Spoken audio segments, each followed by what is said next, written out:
Creators പോയിന്റിലേക്ക് ഏവർക്കും സ്വാഗതം. അപ്പോൾ ഇന്ന് നമ്മൾ ഇതേപോലെ വരുന്നൊരു ഫ്രോക്ക് ഡിസൈൻ ചെയ്യുന്ന വീഡിയോ ആയിട്ടാണ് വന്നിട്ടുള്ളത്. വീഡിയോ എല്ലാവരും കംപ്ലീറ്റ് ആയിട്ട് കണ്ടുനോക്കുക. ഇനിയിപ്പോൾ ഇതാ നമുക്കിതിനാവശ്യമായിട്ടുള്ള ക്ലോത്തുകളൊക്കെ ഒന്ന് നോക്കാം. ആദ്യം തന്നെ 5 മീറ്റർ സാറ്റിൻ ക്ലോത്ത് എടുത്തിട്ടുണ്ട്. പിന്നെ സെയിം അളവിൽ തന്നെ കോട്ടൺ ലൈനിങ് എടുത്തിട്ടുണ്ട്. പിന്നെ പ്ലെയിൻ നെറ്റ് 12 മീറ്റർ എടുത്തിട്ടുണ്ട്. പിന്നെ നമ്മൾ സ്റ്റിഫ് നെറ്റ് 3 മീറ്റർ എടുത്തിട്ടുണ്ട്. പിന്നെ ഇതാ ഇതേപോലെ വരുന്നൊരു സിബ് എടുക്കുന്നുണ്ട്. ഫസ്റ്റ് നമ്മൾ യോക്കിൻ്റെ ഫ്രണ്ട് പോർഷനാണ് ചെയ്യുന്നത്. അപ്പോൾ അതിന് വേണ്ടിയിട്ട് കോട്ടൺ ലൈനിങ്ങിനെ ഇതേപോലെ രണ്ടായിട്ട് ഫോൾഡ് ചെയ്ത് വെക്കുക. എന്നിട്ട് ആ ഒരു ഫോൾഡിങ് ഭാഗത്ത് നിന്ന് യോക്കിൻ്റെ ലെങ്ത് ആയിട്ടൊരു 12 ഇഞ്ച് ഇതേപോലെ മാർക്ക് ചെയ്ത് കൊടുക്കുക. എന്നിട്ട് അതേ പോയിന്റ് തന്നെ നമുക്കൊരു 5.5 ഇഞ്ച് ഷോൾഡറിൻ്റെ വിഡ്ത്തായിട്ട് മാർക്ക് ചെയ്ത് കൊടുക്കുക. എന്നിട്ട് അതേ പോയിന്റ് തന്നെ നമ്മൾ റിഗാളിൻ്റെ ലെങ്ത് ആയിട്ടൊരു 6.5 കൂടെ മാർക്ക് ചെയ്ത് കൊടുത്തിട്ട് അതേ പോയിന്റ് ചെസ്റ്റിൻ്റെ വിഡ്ത്ത് ഒരു 7.5 കൂടെ മാർക്ക് ചെയ്ത് കൊടുക്കുക. എന്നിട്ട് നേരെ താഴെ വേസ്റ്റിൻ്റെ വിഡ്ത്ത് ഒരു 7 ഇഞ്ച് കൂടെ മാർക്ക് ചെയ്ത് കൊടുക്കുക. ഇനിയിപ്പോൾ നമുക്ക് മാർക്ക് ചെയ്തെടുത്തിട്ടുള്ള എല്ലാ പോയിൻറ്സും ഇതേപോലെ ഒന്ന് നെക്സ്റ്റ് റിഗാളിൻ്റെ ഷേപ്പ് കൂടെ ഒന്ന് ഇതേപോലെ വരച്ചതിന് ശേഷം നെക്കിൻ്റെ ഭാഗങ്ങളാണ് നമുക്ക് മാർക്ക് ചെയ്ത് കൊടുക്കേണ്ടത്. അപ്പം നെക്കിൻ്റെ വിഡ്ത്തായിട്ടൊരു 3 ഇഞ്ച് ഷോൾഡറിൻ്റെ മുകളിൽ നിന്നായിട്ട് ഇതേപോലെ മാർക്ക് ചെയ്ത് കൊടുക്കുക. ഇനിയിപ്പോൾ ആ നെക്കിൻ്റെ ലെങ്ത്ത് ഒരു 5 ഇഞ്ച് മാർക്ക് ചെയ്തതിന് ശേഷം ഈ മാർക്ക് ചെയ്തിട്ടുള്ള പോയിൻറ്സൊക്കെ ഒന്ന് ജോയിൻ ചെയ്ത് വരച്ചെടുക്കാം. എന്നിട്ടിപ്പോൾ അതാ നെക്കിൻ്റെ ഷേപ്പായിട്ട് നമുക്ക് ജസ്റ്റ് ആ ഒരു ബോക്സ് പോലെ വരച്ച ഭാഗത്തു നിന്നായിട്ട് ഇതേപോലെ ഒന്നുകൂടെ വരച്ചെടുക്കുക. ആ ഒരു ഭാഗം നമ്മളിപ്പം കട്ട് ചെയ്തെടുക്കുന്നില്ല. അത് നമ്മൾ സ്റ്റിച്ച് ചെയ്യുന്ന സമയത്ത് സ്റ്റിച്ച് ചെയ്തതിന് ശേഷം മാത്രമാണ് കട്ട് ചെയ്യുന്നത്. ഇനിയിപ്പോൾ ഇതാ നമുക്ക് യോക്കിൻ്റെ പോർഷൻ ഒരു 1 ഇഞ്ച് സീം എലവൻസ് കൂടെ ആഡ് ചെയ്തിട്ട് ഇതേപോലെ കട്ട് ചെയ്തെടുത്തിട്ടുണ്ട്. ഇനിയിപ്പോൾ ഇതാ നമുക്ക് യോക്കിൻ്റെ ബാക്ക് പോർഷനൂടെ കട്ട് ചെയ്തെടുക്കണം. അപ്പോൾ ഞാനിപ്പോൾ ഇവിടെ ഫ്രണ്ട് പോർഷൻ ഇതേപോലെ ചേർത്ത് വെക്കുന്നുണ്ട്. എന്നിട്ട് ഒരു 1/4 ഇഞ്ച് ഗ്യാപ്പ് ഇട്ടതിന് ശേഷം എക്സ്ട്രാ ആഡ് ചെയ്തതിന് ശേഷം ഇതേപോലെ നമ്മൾ കട്ട് ചെയ്തെടുക്കുന്നുണ്ട്. കണ്ടില്ലേ, ഇവിടെ നിന്നായിട്ടൊരു 1/4 ഇഞ്ച് നമുക്ക് സിബ് വെക്കാനുള്ളത് എക്സ്ട്രാ ആഡ് ചെയ്ത് കൊടുക്കുക. എന്നിട്ട് മാത്രം കട്ട് ചെയ്തെടുക്കുക. അപ്പോൾ അതാ നമ്മൾ ബാക്ക് പോർഷനും കട്ട് ചെയ്തെടുത്തിട്ടുണ്ട്. നെക്സ്റ്റ് നമ്മൾ ബാക്ക് നെക്കാണ് ചെയ്യുന്നത്. അപ്പം അതിന് വേണ്ടിയിട്ടൊരു 3 ഇഞ്ച് ലെങ്ത് ആയിട്ട് മാർക്ക് ചെയ്ത് കൊടുക്കുക. വിഡ്ത്ത് നമ്മൾ ഫ്രണ്ട് പോർഷനിൽ എത്രയാണോ കൊടുത്തത് അത് തന്നെ മാർക്ക് ചെയ്ത് കൊടുത്താൽ മതി. എന്നിട്ട് ഇതേപോലെ ഒരു ബോക്സ് പോലെ വരച്ചെടുത്തിട്ട് ഷേപ്പ് കൂടെ വരച്ചെടുക്കുക. ഇനിയിപ്പോൾ ഇതാ സാറ്റിൻ ക്ലോത്തിനെ 4ആയിട്ട് ഫോൾഡ് ചെയ്ത് വെക്കുക. എന്നിട്ട് യോക്കിൻ്റെ ബാക്ക് പോർഷനും ഫ്രണ്ട് പോർഷനും സാറ്റിൻ ക്ലോത്തിനായിട്ട് കട്ട് ചെയ്ത് മാറ്റുക. അപ്പോൾ ഇതാ കോട്ടൺ ലൈനിങ്ങിൽ നിന്നായിട്ടും സാറ്റിൻ ക്ലോത്തിൽ നിന്നായിട്ടും നമ്മൾ യോക്കിൻ്റെ പോർഷൻ കംപ്ലീറ്റ് കട്ട് ചെയ്തെടുത്തിട്ടുണ്ട്.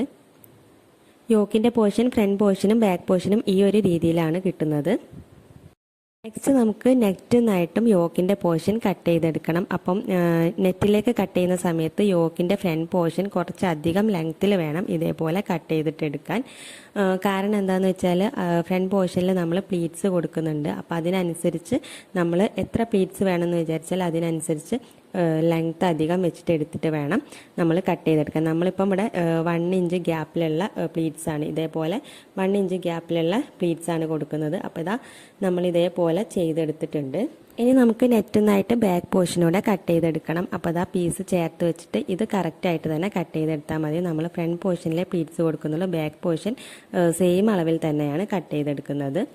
അപ്പോൾ ഇതാ നമ്മൾ യോക്കിൻ്റെ പോർഷനിൽ വരുന്ന കട്ടിങ്ങും കാര്യങ്ങളൊക്കെ കംപ്ലീറ്റ് കഴിഞ്ഞിട്ടുണ്ട്. ഇനിയിപ്പോൾ ഇതാ നമ്മൾ യോക്കിൻ്റെ പോർഷനിലേക്ക് പ്ലീറ്റ്സ് ഇട്ട് വെച്ചിട്ടുള്ള ആ ഒരു പീസിനെ ലൈനിങ് ക്ലോത്തുമായിട്ട് യോജിപ്പിച്ചെടുക്കലാണ്. ഇപ്പോൾ നമ്മൾ യോക്കിൻ്റെ സാറ്റിൻ ക്ലോത്തായിട്ടാണ് യോജിപ്പിച്ചെടുത്തിട്ടുള്ളത്. നെക്ക് നമ്മൾ സ്റ്റിച്ച് ചെയ്തതിന് ശേഷമാണ് കോട്ടൺ ലൈനിങ് നമ്മൾ ഇതിനോട് യോജിപ്പിച്ചെടുക്കുന്നത്. ഇപ്പോൾ നമ്മളിതാ ബാക്ക് പോർഷനും സാറ്റിനായിട്ട് യോജിപ്പിച്ചെടുക്കുന്നുണ്ട്. അപ്പോൾ ഇതേപോലെ നമ്മൾ ബാക്കും ഫ്രണ്ടും ചെയ്തെടുത്തിട്ടുണ്ട്. ഇനിയിപ്പോൾ ഇതാ നമുക്ക് നെക്ക് സ്റ്റിച്ച് ചെയ്തെടുക്കണം. അപ്പോൾ അതിന് വേണ്ടി കോട്ടൺ ലൈനിങ്ങിൽ നമ്മൾ കട്ട് ചെയ്തെടുത്തിട്ടുള്ള ആ ഒരു പീസ് ഇതേപോലെ ചേർത്ത് വെക്കുക. യോക്കിൻ്റെ നല്ല വശത്തായിട്ട് ചേർത്ത് വെച്ചിട്ട് ഇതേപോലെ സ്റ്റിച്ച് ചെയ്തെടുക്കുക. എന്നിട്ട് ഇപ്പോൾ ഇതാ നെക്കിൻ്റെ ആ ഒരു ഭാഗത്തു കൂടെ കറക്റ്റായിട്ട് ഒരു 1/4 ഇഞ്ച് ഗ്യാപ്പിൽ ഇതേപോലെ കട്ട് ചെയ്തെടുക്കുക. എന്നിട്ട് ജസ്റ്റ് ഒരു ചെറിയ കട്ടിട്ട് കൊടുക്കുക. എന്നിട്ട് നമുക്ക് കോട്ടൺ ലൈനിങ്ങിൻ്റെ ആ ഒരു പീസിനെ ഇതേപോലെ ഉൾവശത്തേക്ക് തിരിച്ചിട്ടെടുക്കുക. എന്നിട്ട് നെക്കിൻ്റെ ആ ഒരു പോർഷനിലായിട്ട് ജസ്റ്റ് പ്രസ്സിങ് തയ്യൽ കൂടെ കൊടുക്കുക. അപ്പോൾ അതാ നമ്മൾ നെക്ക് പ്രസ്സിങ് തയ്യൽ കൊടുക്കുകയാണ്. ഇങ്ങനെ റൗണ്ടിൽ നമ്മൾ നെക്ക് കംപ്ലീറ്റ് ആയിട്ട് സ്റ്റിച്ച് ചെയ്തെടുക്കുക. അപ്പോൾ ഫ്രണ്ട് നെക്കിൻ്റെ സ്റ്റിച്ചിങ് കംപ്ലീറ്റ് ആയിട്ട് കഴിഞ്ഞിട്ടുണ്ട്. ഇനിയിപ്പോൾ നമുക്ക് ബാക്ക് പോർഷനിലായിട്ട് സിബ് വെക്കലാണ്. അപ്പോൾ ഈ ഒരു രീതിയിൽ pressure foot one side pressure foot ഇടുക ഇന്നർ സിബ് വെക്കുന്ന സമയത്ത്.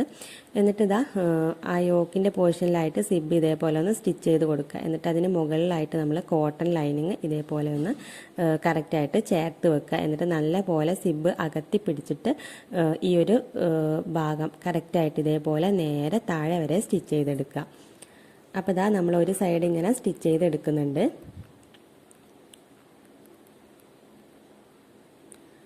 അപ്പോൾ നമ്മൾ ഒരു സൈഡ് സ്റ്റിച്ച് ചെയ്ത് കഴിഞ്ഞിട്ടുണ്ട്. ഈ ഒരു രീതിയിലാണ് ഈ ഒരു കോട്ടൺ ലൈനിങ് നമ്മൾ തിരിച്ചിടുന്ന സമയത്ത് ഈ ഒരു രീതിയിലാണ് കിട്ടുന്നത്. ഇനിയിപ്പോൾ നെക്ക് കൂടെ ആ ഒരു പോർഷനായിട്ട് ബാക്ക് നെക്ക് കൂടെ കറക്റ്റായിട്ടൊന്ന് സ്റ്റിച്ച് ചെയ്തെടുക്കുക.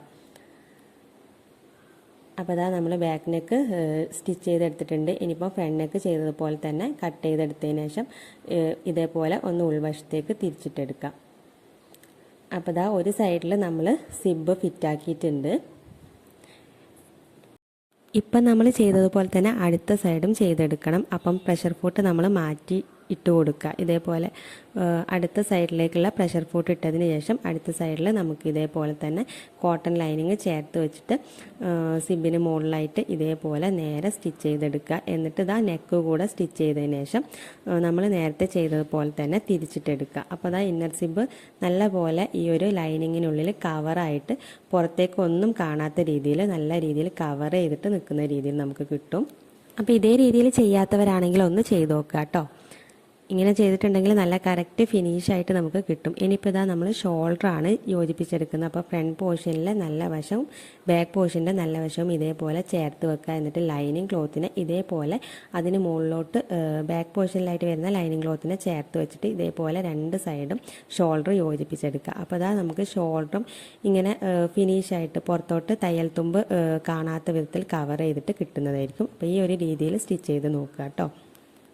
ഇതൊക്കെ നമ്മളെ സ്റ്റിച്ചിങ്ങിൻ്റെ പെർഫെക്ഷൻ കൂട്ടുന്ന ഓരോ ടിപ്സുകളാണ്. അപ്പോൾ ഇതൊക്കെ ഒന്ന് ശ്രദ്ധിക്കുക കേട്ടോ. ഇനിയിപ്പം ഫ്രണ്ട് നെക്കിൽ ചെയ്തതുപോലെ തന്നെ ബാക്ക് നെക്കിലും പ്രസ്സിങ് തയ്യൽ കൊടുക്കലാണ്. നെക്സ്റ്റ് നമുക്ക് ഫ്ലെയറിലേക്കുള്ള പോർഷൻ കട്ട് ചെയ്തെടുക്കാം. അപ്പോൾ അതിന് വേണ്ടിയിട്ട് നെറ്റിന് ഞാനിവിടെ ഒന്ന് 4ആയിട്ട് ഫോൾഡ് ചെയ്തെടുക്കുന്നുണ്ട്. എന്നിട്ട് നമ്മളൊരു 21 ഇഞ്ച് ലെങ്ത്തിൽ ഇതേപോലെ മാർക്ക് ചെയ്ത് കൊടുക്കുക. ഇതേപോലെ തന്നെ ഓപ്പോസിറ്റ് സൈഡിൽ നിന്ന് മാർക്ക് ചെയ്ത് കൊടുക്കുക. എന്നിട്ട് നമ്മൾ മാർക്ക് ചെയ്തെടുത്തിട്ടുള്ള പോയിൻറ്റ്സ് ഒന്ന് ജോയിൻ ചെയ്ത് സ്കെയിൽ വെച്ചിട്ട് വരച്ചെടുക്കുക. എന്നിട്ട് നമ്മൾ വരച്ചെടുത്തിട്ടുള്ള ആ ഒരു ഭാഗം കറക്റ്റായിട്ട് കട്ട് ചെയ്തെടുക്കുക. ഫ്ലെയറിലേക്ക് വരുന്ന പോർഷൻ 2 ലെയറായിട്ടാണ് ചെയ്യുന്നത്. അപ്പോൾ ഫസ്റ്റ് ലെയറാണ് നമ്മളിപ്പം കട്ട് ചെയ്തെടുത്തിട്ടുള്ളത്. ഇനിയിപ്പോൾ നമ്മൾ സെക്കൻഡ് ലെയർ കട്ട് ചെയ്തെടുക്കലാണ്. അപ്പോൾ ഒരു 11 ഇഞ്ചിൽ ഇതേപോലെ നേരത്തെ ചെയ്തതുപോലെ തന്നെ മാർക്ക് ചെയ്തിട്ട് നേരെ വരച്ചെടുക്കുക. എന്നിട്ട് ഈ ഒരു പീസ് കൂടെ നമുക്ക് കട്ട് ചെയ്തെടുക്കാം. അപ്പോൾ നമ്മൾ ഒരു പീസ് കൂടെ 11 ഇഞ്ചിൽ മാർക്ക് ചെയ്ത് കൊടുക്കുന്നുണ്ട്. നേരത്തെ ചെയ്തതുപോലെ തന്നെ ഓരോ പീസ് വെച്ചിട്ട് ഫ്രണ്ടിലേക്കും ബാക്കിലേക്കും വരുന്ന രീതിയിൽ 2 പീസ് വെച്ചിട്ട് 11 ഇഞ്ചിലും 21 ഇഞ്ചിലും ഇതേപോലെ കട്ട് ചെയ്തെടുക്കുക. നെക്സ്റ്റ് നമുക്ക് നെറ്റിന് 16 ഇതേപോലെ ഫോൾഡ് ചെയ്തതിന് ശേഷം ഒരു 11 ഇഞ്ച് മാർക്ക് ചെയ്ത് കൊടുക്കുക. ഫസ്റ്റ് നമ്മൾ ഒരു പീസ് ഇതേപോലെ മാർക്ക് ചെയ്തിട്ട് അതിൻ്റെ നേരെ താഴത്തേക്ക് കൂടെ ഇതേപോലെ ഒരു പീസ് കൂടെ നമ്മൾ 11 ഇഞ്ചിൽ മാർക്ക് ചെയ്ത് കൊടുക്കുന്നുണ്ട്. എന്നിട്ട് നമ്മൾ വരച്ചെടുത്തിട്ടുള്ള ഈ 2 പീസും കട്ട് ചെയ്തെടുക്കണം. ഇത് എന്തിനാന്ന് വെച്ചാൽ നമ്മൾ നേരത്തെ ഫ്ലെയറിലേക്ക് കട്ട് ചെയ്തിട്ടുള്ള ആ ഒരു നെറ്റിന് മുകളിൽ പ്ലീറ്റ്സ് ആയിട്ട് കൊടുക്കാനുള്ള പീസാണ് നമ്മളിപ്പം കട്ട് ചെയ്തെടുക്കുന്നത്. അപ്പോൾ ഫസ്റ്റ് ലെയറിന് മുകളിൽ വെക്കാനുള്ള പീസ് നമ്മളിപ്പം കട്ട് ചെയ്തെടുക്കുന്നുണ്ട്. ഇനിയിപ്പോൾ അതേ ഫോൾഡിങ്ങിൽ തന്നെ ഒരു 10 ഇഞ്ച് ഇതേപോലെ മാർക്ക് ചെയ്ത് കൊടുക്കുക. എന്നിട്ടും 2 പീസ് 10 ഇഞ്ചിലും ഇതേപോലെ തന്നെ കട്ട് ചെയ്തെടുക്കുക. ഇത് നമ്മൾ സെക്കൻഡ് ലെയറിൽ പ്ലീറ്റ്സ് കൊടുക്കാനുള്ള ആ ഒരു പീസാണ്. അപ്പോൾ ഫസ്റ്റ് ലെയറിൻ്റെയും സെക്കൻഡ് ലെയറിൻ്റെയും അടിവശത്തായിട്ട് നമ്മൾ ഇതേപോലെ പ്ലീറ്റ്സ് കൊടുക്കുന്നുണ്ട്. നെക്സ്റ്റ് നെറ്റിനെ 4ആയിട്ട് ഫോൾഡ് ചെയ്തെടുക്കുക. എന്നിട്ട് 13 ഇഞ്ച് ഇതേപോലെ മാർക്ക് ചെയ്ത് കൊടുക്കുക 2 സൈഡിൽ നിന്നായിട്ട്. എന്നിട്ട് നേരെ കട്ട് ചെയ്തെടുക്കുക. ഇത് നമുക്ക് സ്ലീവ് ചെയ്യാനുള്ളതാണ്. അപ്പോൾ സ്ലീവിൻ്റെ പ്ലീറ്റ്സ് എത്രത്തോളം വേണമെന്ന് വെച്ചാൽ അത്രത്തോളം വിഡ്ത്തിൽ നിങ്ങൾക്ക് കട്ട് ചെയ്യുക. അപ്പോൾ ഞാനിപ്പോൾ ഏകദേശം ഒരു കുറഞ്ഞ പ്ലീറ്റ്സ് കൊടുക്കാനുള്ള പാകത്തിനാണ് കട്ട് ചെയ്തെടുത്തിട്ടുള്ളത്. ഇനിയിപ്പോൾ സാറ്റിൻ ക്ലോത്തിനെ ക്രോസിൽ 4ആയിട്ട് ഫോൾഡ് ചെയ്തെടുക്കുക. എന്നിട്ട് മുകൾ ഭാഗത്തുനിന്നായിട്ട് വേസ്റ്റിൻ്റെ വിഡ്ത്ത് 7 ഇഞ്ച് ഇതേപോലെ മാർക്ക് ചെയ്ത് കൊടുക്കുക. റൗണ്ടിൽ മാർക്ക് ചെയ്ത് കൊടുക്കുക. ഇത് നമുക്ക് സെമി അംബർലയിലാണ് കട്ട് ചെയ്തെടുക്കുന്നത്. ഇനിയിപ്പോൾ 31 ഇഞ്ചിൽ ഇതേപോലെ അതിന് നേരെ താഴത്തേക്ക് മാർക്ക് ചെയ്ത് കൊടുക്കുക. ഫ്ലെയറിൻ്റെ അടിവശം ഇത് ഇതേപോലെ മാർക്ക് ചെയ്തിട്ട് ജസ്റ്റ് ഇങ്ങനെ നേരെ വരച്ചെടുക്കുക റൗണ്ടിൽ. എന്നിട്ടിപ്പോൾ ഇതാ നമ്മൾ വരച്ചെടുത്തിട്ടുള്ള ഭാഗത്ത് കൂടെ കറക്റ്റായിട്ട് താഴത്തുനിന്നും മുകളിൽ നിന്നുമായിട്ട് ഇതേപോലെ കട്ട് ചെയ്തെടുക്കുക. അപ്പോൾ ഇതാ സാറ്റിൻ ക്ലോത്തിലേക്ക് നമ്മൾ ഫ്ലയറിൻ്റെ പോർഷൻ കട്ട് ചെയ്ത് കഴിഞ്ഞിട്ടുണ്ട്. അതേപോലെ തന്നെ സെമി അംബർലയിലാണ് നമ്മൾ ഏറ്റവും താഴത്തായിട്ട് കൊടുക്കുന്ന കോട്ടൺ ലൈനിങ്ങും കട്ട് ചെയ്തെടുത്തിട്ടുള്ളത്. ഈ ഒരു കോട്ടൺ ലൈനിങ്ങിന് മുകളിലായിട്ടാണ് നമ്മൾ സ്റ്റിഫൊക്കെ സ്റ്റിച്ച് ചെയ്ത് കൊടുക്കുന്നത്. ഇനിയിപ്പോൾ ഇതാ റിഗാളിന് മുകളിലായിട്ട് സ്ലീവ് അറ്റാച്ച് ചെയ്ത് കൊടുക്കലാണ്. അപ്പോൾ ഈ ഒരു രീതിയിൽ വെക്കുക. എന്നിട്ട് സീം അലവൻസിൻ്റെ ആ ഒരു പോർഷൻ നമ്മൾ ഇതേപോലെ സ്റ്റിച്ച് ചെയ്ത് പോവുക. എന്നിട്ട് അവിടെ നിന്ന് തൊട്ടിട്ട് നമ്മൾ ഇതേപോലെ പ്ലീറ്റ്സ് ഇട്ട് കൊടുക്കുക. അങ്ങനെ നമ്മൾ റിഗാള് കംപ്ലീറ്റ് ആയിട്ട് ഇതേപോലെ പ്ലീറ്റ്സ് ഇട്ട് കൊടുക്കുക.